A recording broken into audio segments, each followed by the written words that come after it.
el capítulo 18, ¿verdad? O 17, No, 17 de Proverbios, el capítulo 17 de Proverbios nos va a hablar acerca de la familia. Palabras como: mejor es un bocado seco y en paz que casa de contienda llena de provisiones.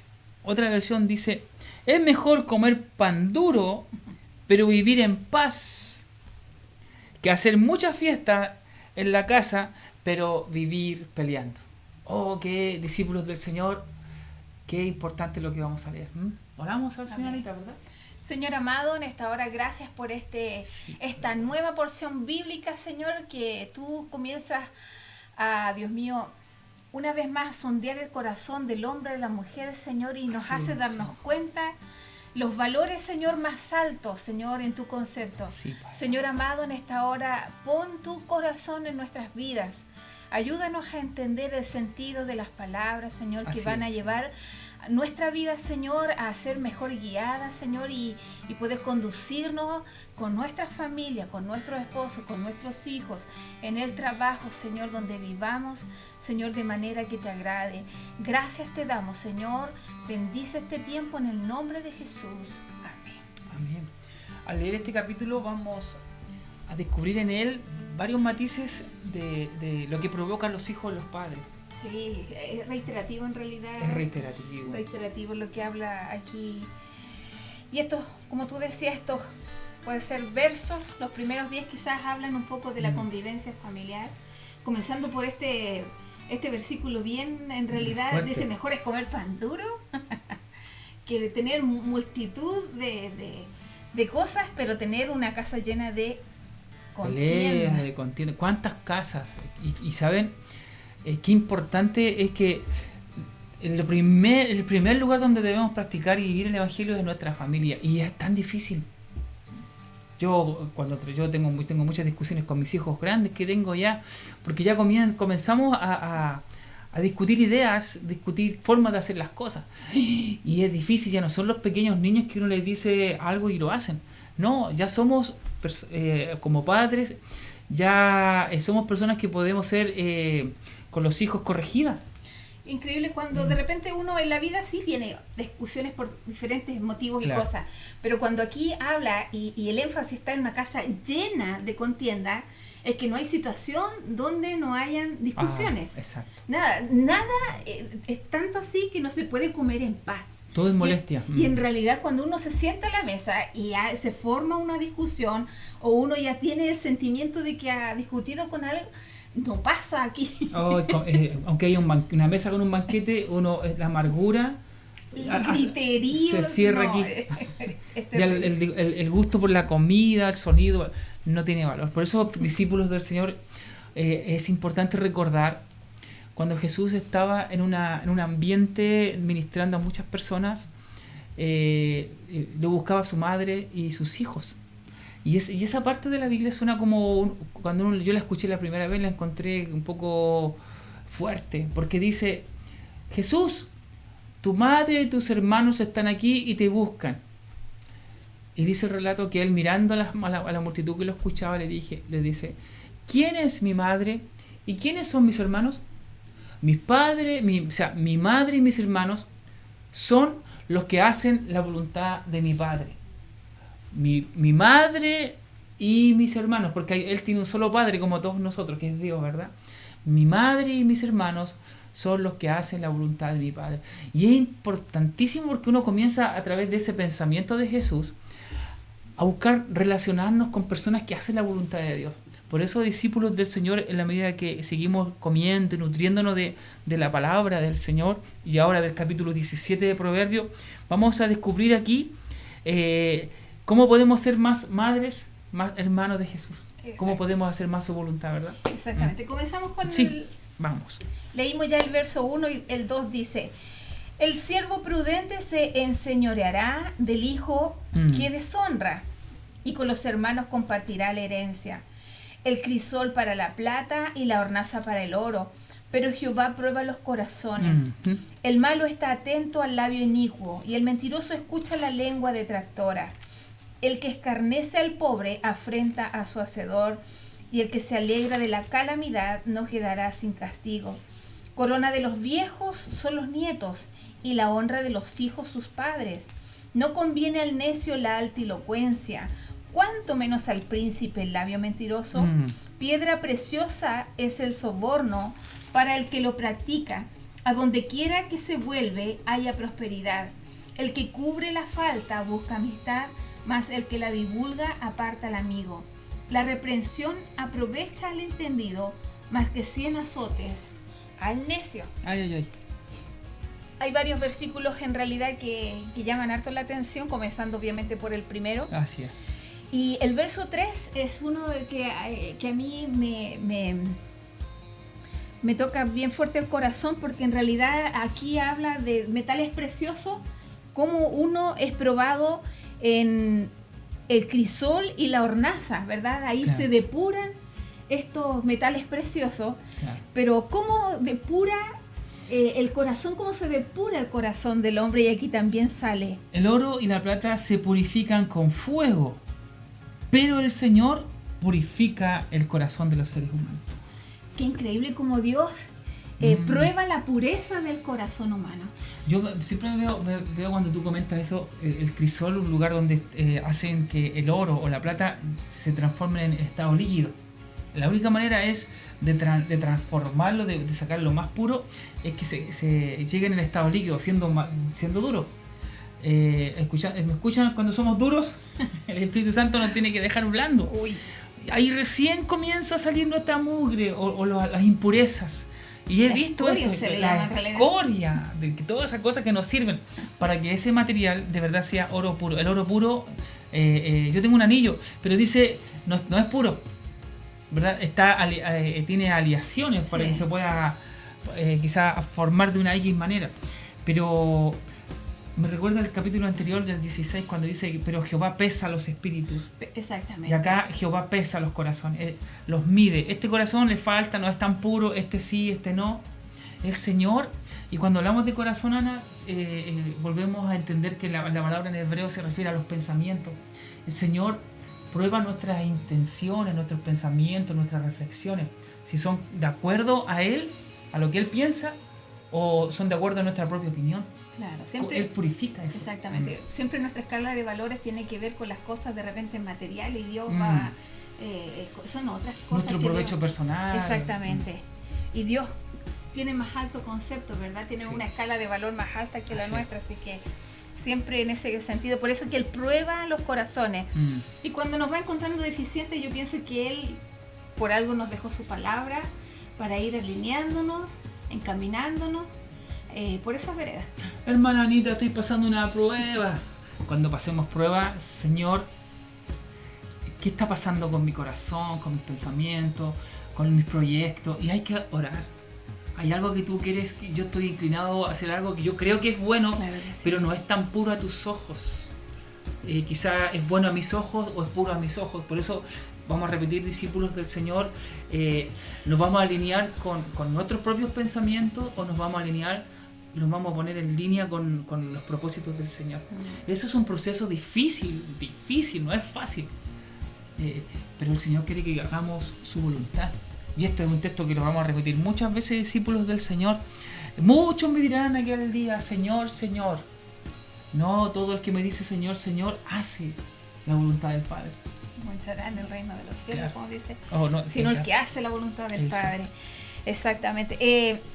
Los otros versículos siguientes, el verso 4 y verso 5, Ujú. habla de personas que justamente como en nuestra escala de valores dice que el malo está atento al labio inicuo, una persona que siempre su oído va a escuchar lo malo que sale de no solamente de su propio lenguaje, sino de otros, y el mentiroso escucha la lengua detractora. Y en contraste también de que como Dios prueba el corazón, habla del 5, dice que el que escarnece al pobre afrenta a su hacedor, y el que se alegra de la calamidad no quedará sin castigo. Qué increíble que Dios se enoja, se molesta. Sí. En realidad dice que el carnece tiene que ser con burlarse. Claro. ¿Cierto? Al pobre afrentar al Señor. El que se burla del pobre ofende a su creador.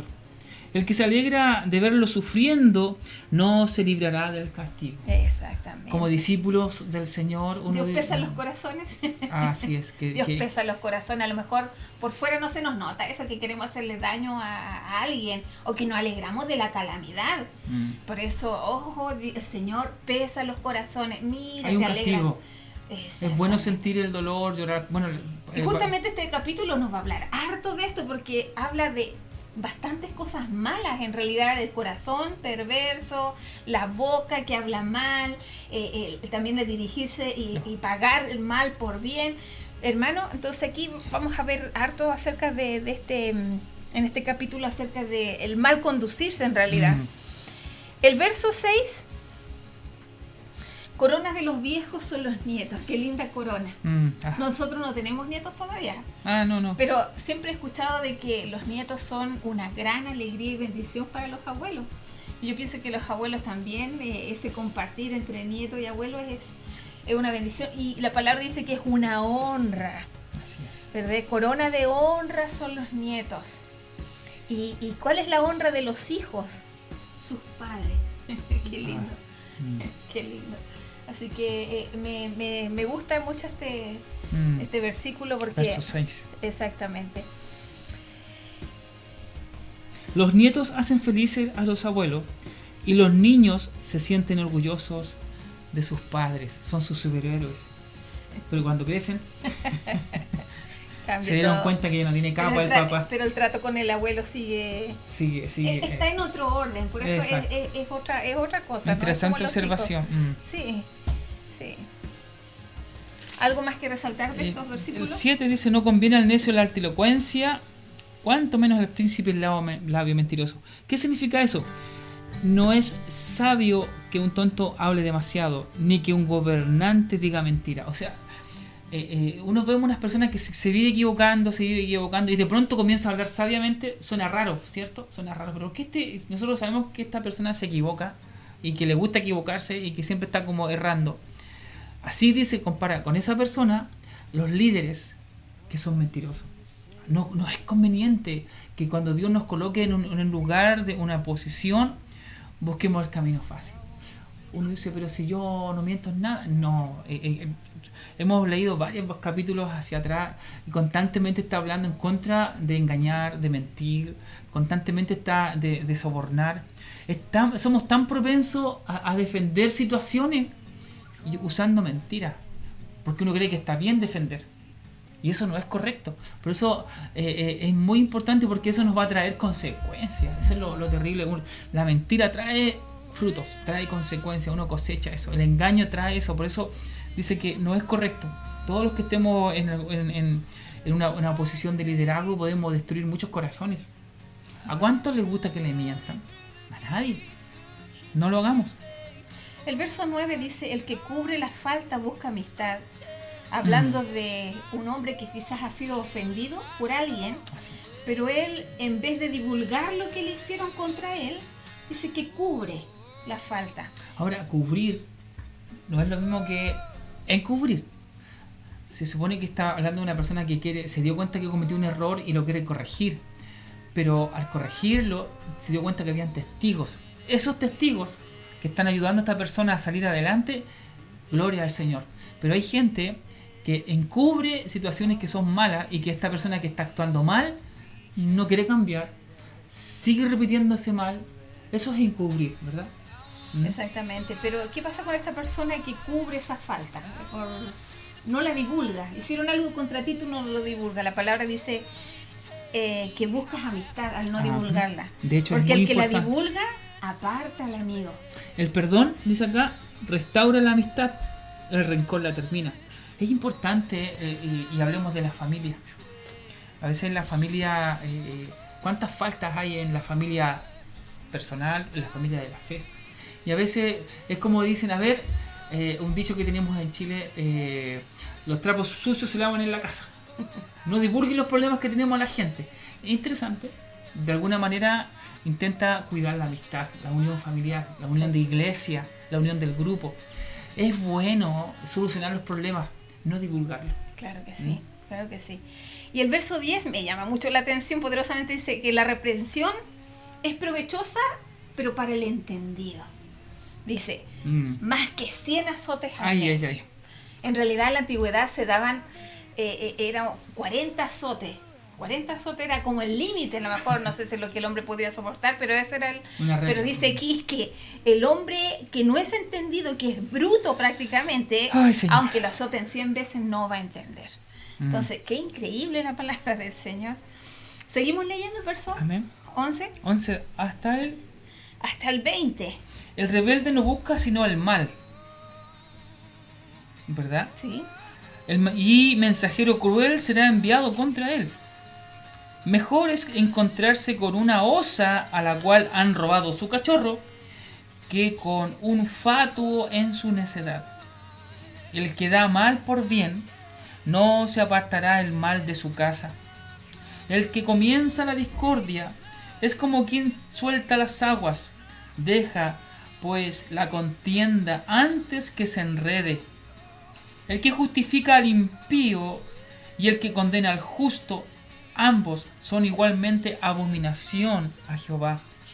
¿De qué sirve el precio en la mano del necio para comprar sabiduría, no teniendo entendimiento? En todo tiempo ama el amigo, y es como un hermano en tiempo de angustia. El hombre falto de entendimiento presta fianzas y sale por fiador en presencia de su amigo. El que ama la disputa, ama la transgresión. Y el que abre demasiado la puerta, busca su ruina. El perverso de corazón nunca hallará el bien. Y el que revuelve con su lengua, caerá en el mal. Qué increíble. Bueno, sigue hablando. Para mí todo este capítulo en realidad tiene mucha relación con que Dios pesa los corazones. Sí. El Señor pesa los corazones. Y aquí habla un poco del rebelde, que siempre está buscando el mal, claro, ¿cierto? Y inclusive es tanto el énfasis, yo pienso que le da hasta el verso 12, y mejor encontrarse con una osa a la que le han quitado su cachorro, que con un fatuo en su necedad. ¿Cómo dice en esa otra versión? 13 dice acá. 12. Dice, es preferible encontrarse con una osa furiosa que ha perdido su cría, que con un bruto que ha decidido a hacer algo. Cuando ha tomado una decisión, una persona que es necia, es porfiada, y no quiere escuchar razones. Dice, ¿sabes qué? Esa persona que no quiere escuchar razones, que es necio, que es ensimismado en lo que quiere hacer, es mejor una osa que ha perdido su cachorro que ese. ¡Ay, qué tremendo! ¿Cuántas veces hemos encontrado personas porfiadas? ¡Ay, Señor! Que Dios nos ayude, discípulos del Señor. A veces somos tan tercos en nuestra opinión, tan tercos, y no queremos ceder. Ay, Señor. Bueno, viene hablando, estos como 3-4 versículos, claro, viene hablando acerca de lo mismo, de la tosudez de una persona. Y el verso 13 me llama bastante la atención, me impactó en realidad. Dice, el que da mal por bien, nos enseña la palabra del Señor que el mal se vence con el bien, pero aquel que hace el bien y da mal por bien, dice que no se apartará el mal de su casa. No le hagas mal al que te hace el bien, porque lo pagarás el resto de tu vida. Uy, Señor. Es una cosa... El mundo siempre está en constante venganza, en constante rencor, el mundo, las leyes del mundo. Pero las reglas, las leyes de Dios tienen que ir en un constante perdón, en un constante soltar cosas. Ahora, porque como hijos y como discípulos del Señor vamos a ser intimidados, vamos a sufrir persecuciones morales y todo, pero no impongamos nosotros nuestros valores. Tienen que ser aceptados, no impuestos. Lamentablemente hay mucha gente que está imponiéndolos, lo está colocando de una manera tan presionada que a veces, amado, y esto es lo terrible que pasa, mucha gente nos va a perseguir, pero nosotros no tenemos, como dijiste tú, Ana, recibir ese mal que nos van a dar y devolverle el mal. No, tratemos de darle un poco de respiro a este mundo, porque es como decía Cantinflas, Dios nos dijo, ámense uno a los otros pero nosotros entendimos que debíamos armarnos unos en contra de los otros. Muchos cristianos no han sacado el mal de su casa porque viven en constante venganza, sabiendo que tienen que tener misericordia, sabiendo que deben ser perdonadores, pero no. Fueron a la iglesia, estuvieron escuchando esto que ustedes están escuchando, pero son personas que al que le hacen mal siguen haciéndole el mal. Y por eso viven en constante división, en constante pobreza espiritual, porque muchas veces uno se preocupa de la pobreza material, pero la pobreza material es una consecuencia de la pobreza espiritual. Atraen el mal a su casa, a su vida y a su familia. Muchas de las enfermedades que quizás tenemos es a causa de no haber soltado situaciones, a causa de haber dado mal por un mal que nos hicieron. Y aún más, haber sido, esto a veces pasa mucho en la familia, haber tratado mal a nuestros padres, el bien que nos hicieron, nosotros fuimos malos con ellos. Uy, pobre de nosotros, pobre del que cometa este grave y gran error en realidad, porque no se apartará el mal de su casa. Es como una sentencia. Una sentencia. Y está ahí presente, esto no va a pasar. El que comienza las discordias es como quien suelta las aguas. Deja, pues, la contienda antes que se enrede. Uy, qué cosa más increíble este verso 14. ¿Cuántas veces nosotros vamos a estar en problemas de discusiones en el trabajo, en la familia, en la iglesia, con los hijos? Ay, Señor. Dice aquí, iniciar un pleito es como abrir una represa. Vale más retirarse que enredarse. Abrir una represa, empezar un problema. Yo he estado en muchos problemas y después no llego. ¿Cómo salir? ¿Pero tú los has empezado? Yo los he empezado. Claro, no estoy de acuerdo. Y comienza un problema como que le dice uno y empezó en esta represa de agua, comenzó a quebrarse así igual que un rayo así. Y se viene todo eso encima. Y dije, ¿por qué dije esto? Y me tengo que arrepentir. No me entendieron. ¿Cuántas veces? Bueno, habla uno por experiencia. Claro, o no me supe expresar y he creado un conflicto. Es increíble. Entonces, ¿qué hay que hacer ahí? ¿Qué implica cuando dice aquí, oiga, el texto dice ahí, es mejor retirarse antes que se enrede más? Cuando uno ve que está empezando todo a arder, retirarse significa callar, pero ¿de qué manera? Disculpen, quizás no me pude expresar, no quise crear esto, yo pensaba esto, pero disculpen. Y no culpar al otro, porque a veces cuando ahí están los pleitos, es que tú no entendí.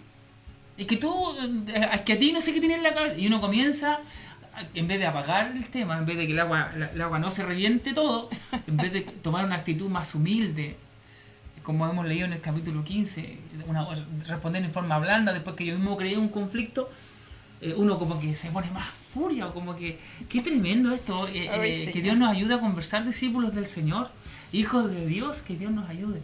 El Señor está hablando, va a estar, así que... Amén.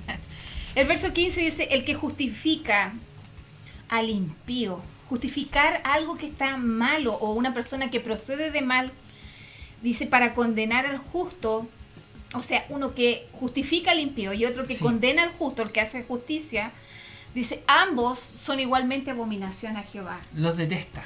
Sí. Dios pesa los corazones. Ay, Señor. De ahí pasó el verso 17, dice, en todo tiempo ama el amigo y es como un hermano en tiempo de angustia. Bueno, Jesucristo dijo, ya no llamaré mis siervos, sino serán mis amigos. Si hacen lo que yo les digo. Exactamente. Ya no serán mis siervos, porque el siervo no sabe lo que hace su Señor. ¿Cuántos de nosotros tenemos amigos a quienes le podemos abrir el corazón? Que saben lo que sentimos, cuando estamos bien, estamos mal. De verdad, somos a veces, no encontramos personas fiables, no tenemos amigos. Muchas veces la iglesia del Señor nos insta, la palabra de Dios siempre nos habla de ámense uno a otro, escúchense, oren, confórtense, oren, sostengan, sopórtense, anímense, ámense, únanse, piensen lo mismo. Tiene una infinidad de, siempre nos está motivando, discípulos del Señor, a esto. Pero aplicar esto, abrir el corazón, encontrarse que es difícil. Por eso este texto es muy relevante para los discípulos del Señor Jesucristo, porque si Jesús, de quien nosotros estamos aprendiendo, se atrevió a decirle a 12 hombres, ustedes son mis amigos si hacen lo que yo les digo. Ya no los llamaré más siervos, porque el siervo no sabe lo que hace su señor. Y él estaba en un ambiente donde había servidumbre, había esclavos, ¿entiendes? Donde el dueño de casa no le contaba nada a los esclavos, simplemente ellos estaban para servir, no sabían lo que ocurría. Pero ahora traer un amigo a tu mesa es complicado. Por eso, este es el Evangelio de Cristo, Amén. No la religión evangélica. Es muy, pero muy diferente la religión evangélica al Evangelio de Cristo, ¿verdad? Porque este texto del 17 dice, el amigo siempre lo estima a uno. Y en tiempos difíciles es como un hermano. ¿A esto nos ha llamado el Señor? Sí, es algo que de verdad la iglesia tiene que trabajar, porque hoy en día la confiabilidad en realidad está en crisis. Está en crisis. Y el tener un amigo, estamos en el tiempo donde estamos más conectados, pero estamos más solos a la vez. Desconectados a la vez. Estamos más solos. Y esto es tan primordial para seguir avanzando, tener una persona, ser la iglesia de Cristo, a quien acudir, a quien contarle, a quien decirle, hermano, ayúdame. En esto les conocerán. Exacto. Si tienen amor, después de haberle dicho eso, si tienen amor unos con otros. Entonces, discípulos del Señor, iglesia de Cristo, ¿dónde está esta aplicación, esta práctica que demuestra de que somos del Señor, que somos de Cristo? Se ve poco, pero estamos trabajando, ¿verdad? Amén. ¿Seguimos? ¿Leemos el resto de versículos? Ya. ¿Sí? ¿Tienes algo más que comentar tú? No, dice, el que engendra, verso 21 dice, el que engendra al insensato para su tristeza lo engendra, y el padre del necio no se alegrará. El corazón alegre constituye buen remedio, mas el espíritu triste seca los huesos. El impío toma soborno del seno para pervertir las sendas de la justicia. En el rostro del entendido aparece la sabiduría, mas los ojos del necio vagan hasta el extremo de la tierra. El hijo necio es pesadumbre de su padre y amargura a la que lo dio a luz. Ciertamente no es bueno condenar al justo, ni herir a los nobles que hacen lo recto. El que ahorra sus palabras tiene sabiduría. De espíritu prudente es el hombre entendido. Aún el necio, cuando calla, es contado por sabio. El que cierra sus labios es entendido. Mira, el versículo 21 y el 20 habla de, primero, lo que provoca un hijo necio. ¿Cierto? El que engendra al insensato acarrea tristeza.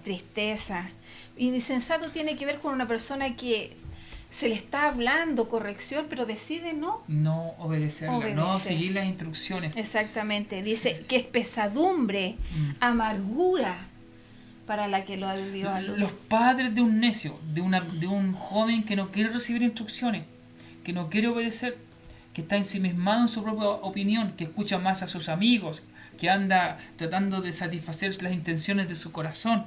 Dice, el padre de ese hijo sufre. No hay alegría para el padre de un rebelde. Exactamente. Y el verso 22, el corazón alegre constituye buen remedio. De verdad habla aquí del gozo. El rostro de verdad refleja lo que está dentro de nuestro ser. Los pensamientos, recuerden esa palabra, cuando hablamos de corazón, hablamos de pensamiento, hablamos de intenciones, hablamos de reflexión, hablamos de razón. Entonces, los razonamientos alegres, los pensamientos alegres, dice que constituyen buen remedio.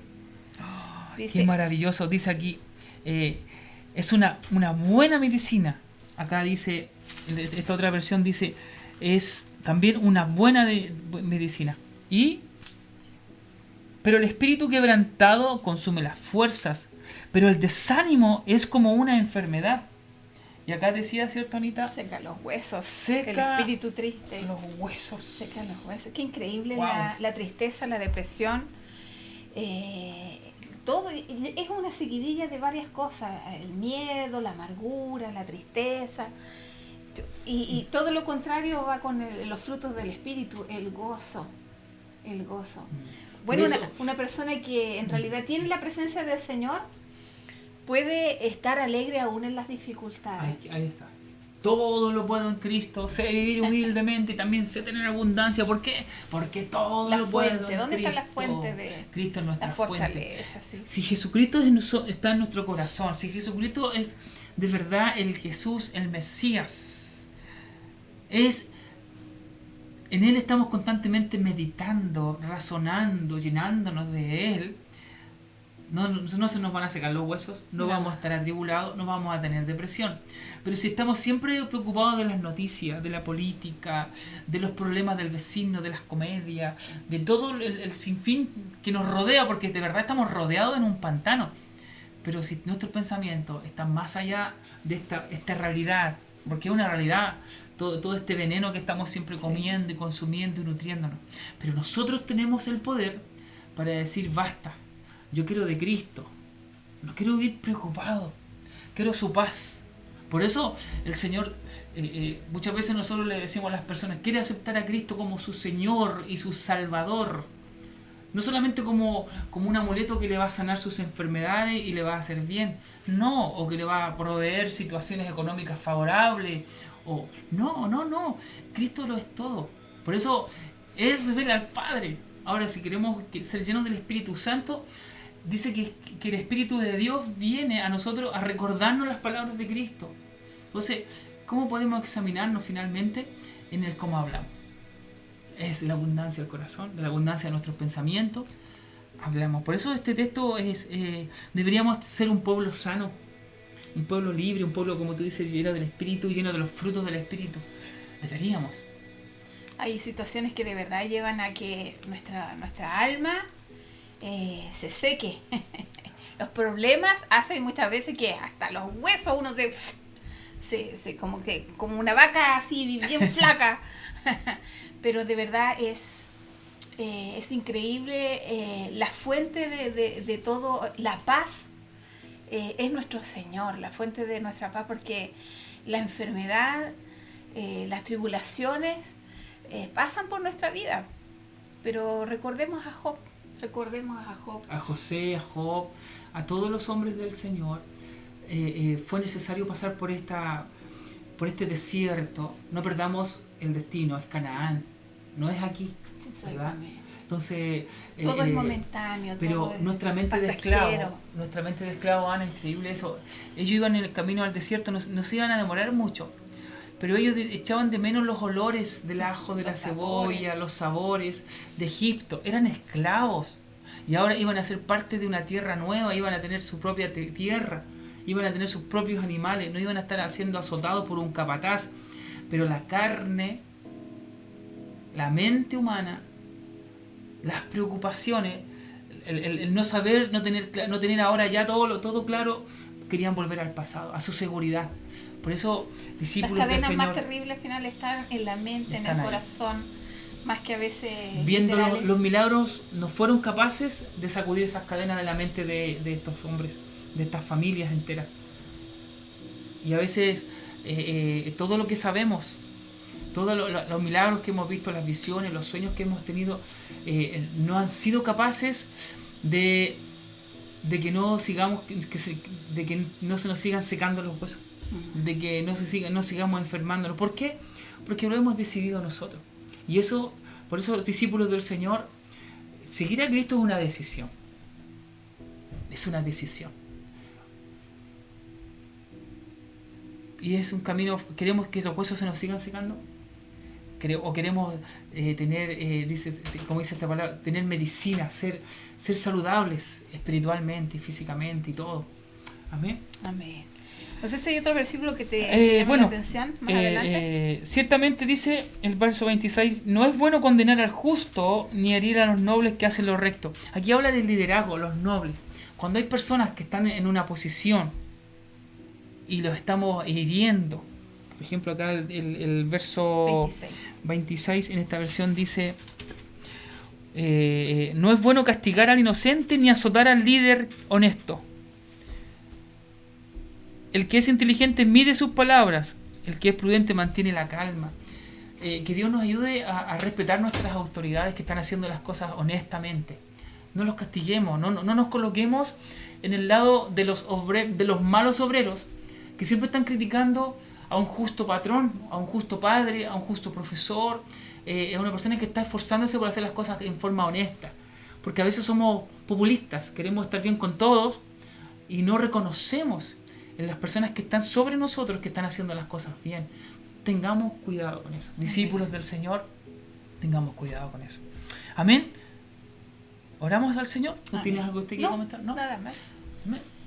Mi Señor, gracias te damos por tu palabra, Así es, Jesús. Padre. Gracias, Señor, una vez más porque es lámpara a nuestros pies. Así Bendice, es, Señor, tu palabra en nuestros corazones. Que sea esa semilla que dé germinación, Señor, que crezca, se fortalezca y dé fruto. Ayúdanos a dar fruto de tu palabra cumplida en nuestras vidas, Señor. Aleluya. Que se haga vida y que se haga real. Gracias te damos, Señor, en el nombre de Jesús. Amén. Que el Señor les bendiga grandemente, discípulos de Cristo, hijos del Señor. Recuerden que la palabra ha sido sembrada. Esta palabra tiene que dar un brote. Esta palabra tiene que crecer. Y después de seguir creciendo, va a dar fruto. No es algo que pasa en forma instantánea. Así que cuidémosla. Amén. Que el Señor les bendiga. Bendiciones para todos. Amén.